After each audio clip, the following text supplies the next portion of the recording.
ओम आदित्याय नमः। सप्ताह का ये पावन दिन समर्पित है सूर्यदेव भगवान को, जो समस्त संसार को प्रकाश, जीवन और ऊर्जा प्रदान करते हैं। उनके प्रकाश से ही समस्त प्राणी जगमगाते हैं, वनस्पति पनपती हैं और मानव का जीवन सुचारू रूप से चलता है। इस दिन जब उनकी कथा का श्रवण करने बैठते हैं, तो यह केवल एक परंपरा ही नहीं, बल्कि आत्मिक शुद्धि और चेतना के विस्तार का अवसर होता है। आज इस कलयुग की अंधकारमयी परिस्थितियों में जब हम मनुष्य रोगग्रस्त और दुखी होते हैं जा रहे हैं, हमें पूरे भाव से भगवान सूर्य देवता से प्रार्थना करनी चाहिए कि हे दिवाकर, हे प्रभाकर, हे त्रिलोक के दीपक सूर्यदेव, अपने प्रकाश से हमारे भीतर के अंधकार को दूर करें और ज्योतिमयी बनाएं। हमें स्वास्थ्य संयम और सद्बुद्धि प्रदान करें, निरोगी करें। हे सूर्यदेव भगवान, आप अपनी कृपा हम पर बनाए रहें। आज हम प्रारंभ करते हैं रविवार की पवित्र कथा। ओम आदित्याय नमः। प्रिय श्रोताओं, आज हम सुनने जा रहे हैं रविवार व्रत की पावन कथा। श्री व्यास जी बोले, एक दिन नैमिषारण्य में शनकादि 88,000 मुनियों ने एकत्रित होकर पुराणों के ज्ञाता श्री सूत जी से पूछने लगे, हे सूत जी, आपने अनेकों पुराणों की कथाएं सुनाई हैं। उनको सुनकर हमारी आपसे कथा सुनने की इच्छा और बढ़ती जा रही। कृपया करके हमें कोई ऐसा व्रत बतलाइए जिसके करने से मोक्ष की प्राप्ति हो जाए।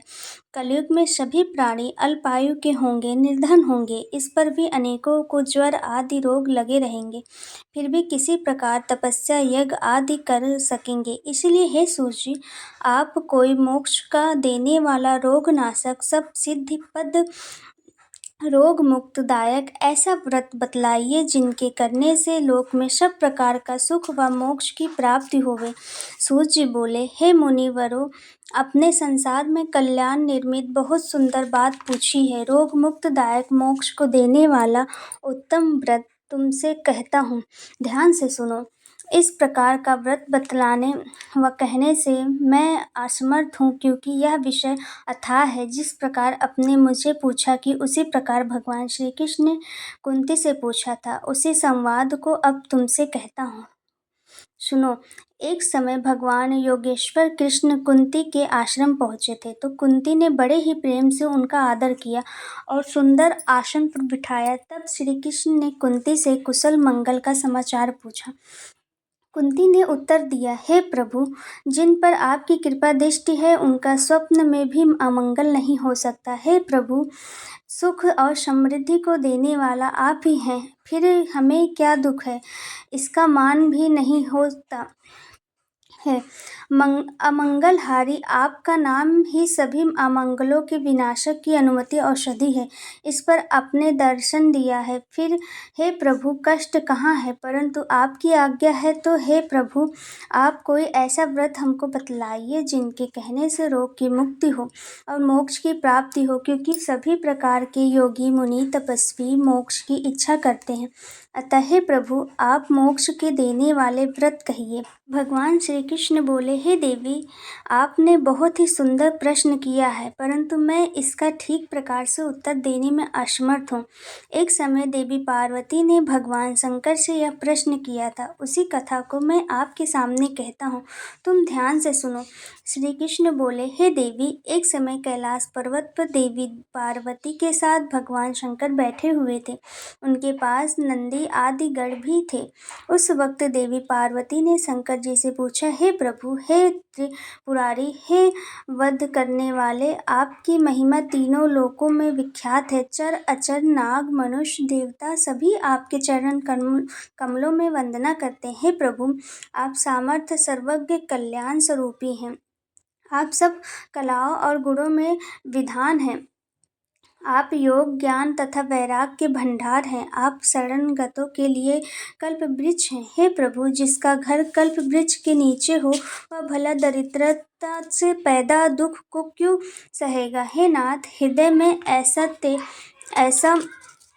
क्यों आभास हो रहा है, और विचार करके मेरी बुद्धि में भारी भ्रम को दूर करें। हे स्वामी, रोग मुक्ति कारण शरीर कष्ट विनाशक और मोक्ष देने वाला जो कोई व्रत हो तो वह मुझे समझाकर कहिए, मुझे नादान समझकर मन में क्रोध न लाइए। जिस प्रकार मेरी अभिलाषा पूर्ण हो आप वही काम करें। हे प्रभु, स्त्री होने के कारण मैं इस व्रत को सुनने की अधिकारी हूँ, तथापि मैं मन वचन और क्रम से आपकी दासी हूँ। संत जहाँ अर्थ अधिकारी पाते हैं वहाँ गूढ़ तत्व भी उनसे नहीं छिपते। हे देवताओं के स्वामी, मैं बहुत ही भाव और दीनता से पूछती हूँ कि आप मुझ पर दया करके रोग विनाशक, कष्टहार और मोक्ष देने वाला व्रत कहिए। पार्वती जी के सहज सुंदर और छल रहित वचन सुनकर शिवजी मन ही मन प्रसन्न हुए और आनंद से भरकर अमृत समान वाणी बोले, हे गिरिराज कुमारी, तुम धन्य हो, तुम्हारे समान कोई परोपकारी नहीं है। तुमने संसार के लिए बहुत ही सुंदर प्रश्न पूछा है। इस प्रसंग के सुनने से सबका कल्याण होगा, क्योंकि जिन्होंने अपने कानों से भगवान की कथा नहीं सुनी उनके कानों में छिद्र सांप के बिल के समान है। जिसने अपने नेत्रों से भगवान का दर्शन नहीं किया उसके नेत्र मोर के पंखों के ऊपर दिखने वाला नकली आँखों के समान है। जिस प्राणियों ने भगवान की भक्ति को अपने हृदय में स्थान नहीं दिया वह प्राणी जीते जी मुर्दे के समान है। जो जिह्वा श्री कृष्ण के गुणों का मान नहीं करती वह मेढक की जीभ के समान है। हे पार्वती, पुण्य भूमि भारत में ऋषि पत्नियों का समूह यमुना के किनारे एकत्र उत्तम व्रत करने के लिए आया हुआ है। तुम उस व्रत को जाकर देख लो। यह रोग हर शरीर कष्ट विनाशक और मोक्ष को देने वाला है। शंकर जी की आज्ञा पाकर देवी कैलाश से भारत की ओर चली। मार्ग में कुसुमवती नामक एक स्त्री मिली। उसके कोई संतान नहीं थी और बहुत ही दीन थी। उसके पति ने उसे त्याग दिया था, सो वह अनेकों प्रकार से रुद्र कर रही थी। पार्वती ने उसे दुखी देखता तो पूछा, हे भद्रे, तुम क्यों दुखी हो? तब कुसुमवती ने कहा, हे देवी, मेरे कोई संतान नहीं है, सो मेरे पति ने मुझे त्याग दिया है, इसीलिए मैं वन में दुखी होकर घूम रही हूँ। तब पार्वती बोली, हे बहन, मेरे साथ चले, हम दोनों एक पवित्र व्रत करेंगे जिसके करने से तेरा पति तुझे मिल जाएगा, क्योंकि वह व्रत मोक्ष देने वाला है। पति सुख उससे बहुत ही मन है। पार्वती की यह बात मानकर वह उसके साथ चली। कुछ ही दूर वह दोनों चले कि उन्होंने एक और स्त्री रोती हुई मिली। उसे देखकर पार्वती ने पूछा, हे भद्रे, आपका क्या नाम है और आपके दुख का क्या कारण है? तब उसने कहा, मेरा नाम गंगा है और मेरे पुत्र नहीं होता है, इसलिए मेरा पति मुझे त्यागना चाहता है और पुत्र पैदा करना मेरे हाथ की बात नहीं है। जब मेरे पुत्र नहीं होगा तो मेरा पति मुझे त्याग देगा। उस समय कितना दुख मिलेगा, कहाँ रहूँगी मैं, मुझे कोई सहारा नहीं देगा और क्या क्या कष्ट उठाने होंगे, उसका ध्यान करके मैं दुखी हो रही हूँ। मुझे कोई ऐसा उपाय नहीं आता जिससे अपने पति के वियोग के दुख से दुखी ना हो पाऊँ। पार्वती ने कहा, हे गंगा, तेरा पति बिछोह नहीं होगा और पुत्र की प्राप्ति भी होगी। पार्वती कुसुमवती और गंगा को साथ लेकर रविवार की पूर्वाह्न के समय यमुना किनारे पहुंची। वहां उन्होंने मुनि पतियों की व्रत करते देखा। पार्वती ने पूछा, हे देवियों, आप यह क्या कह रही हो? अर्थात आप यह क्या कर रही हो? यह किस देव का व्रत है? इसके करने से क्या फल मिलता है तथा यह व्रत कैसे किया जाता है? तब ऋषि पत्नियों ने कहा, हे देवियों, हम पाप नाशक सूर्य का दान फल व्रत कर रही हैं। सौर मंडल में सूर्य अंतर्यामी रूप से विराजमान रहने वाले ईश्वर की पूजन तथा ध्यान किया जाता है।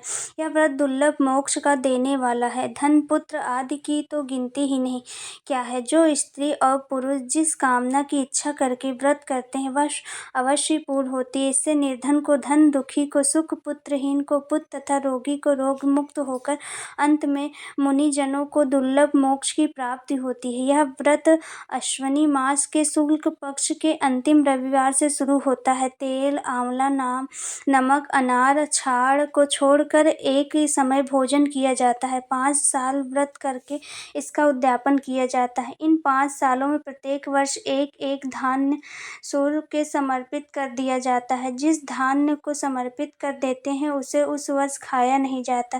पहले साल जौ, दूसरे साल गेहूँ, तीसरे वर्ष चना, चौथे वर्ष तिल और 5वें वर्ष में उड़द दान में दिया जाता है।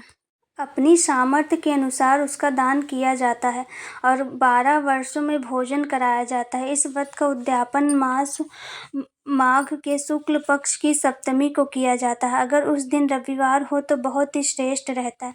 12 वर्षों को भोजन, वस्त्र, दक्षिणा आदि देकर पूजा करें। इस व्रत के प्रभाव से शरीर के रोगों को समाप्ति, यश, समृद्धि, बुद्धि और स्त्री पुत्र आदि का सुख प्राप्त होता है। अंत में मोक्ष की प्राप्ति होती है। इस प्रकार पार्वती जी, कुसुमवती और गंगा ने व्रत का विधान और फल सुना तथा सभी स्त्रियों के साथ व्रत किया।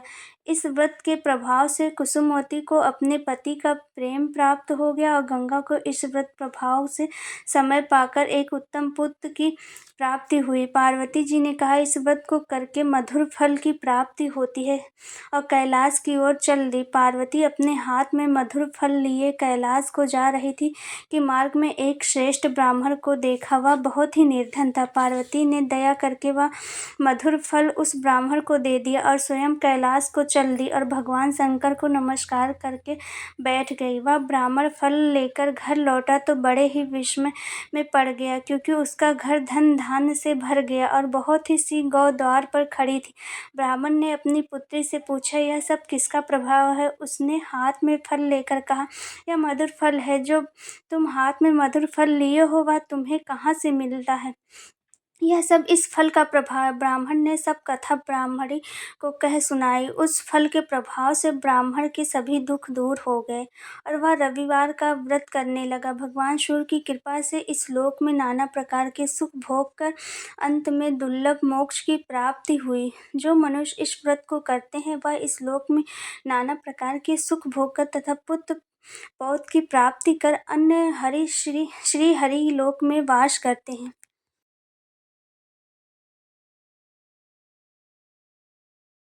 आशा करते हैं कि आज की कथा आप सभी को पसंद आएगी। ओम नमः शिवाय। हर हर महादेव।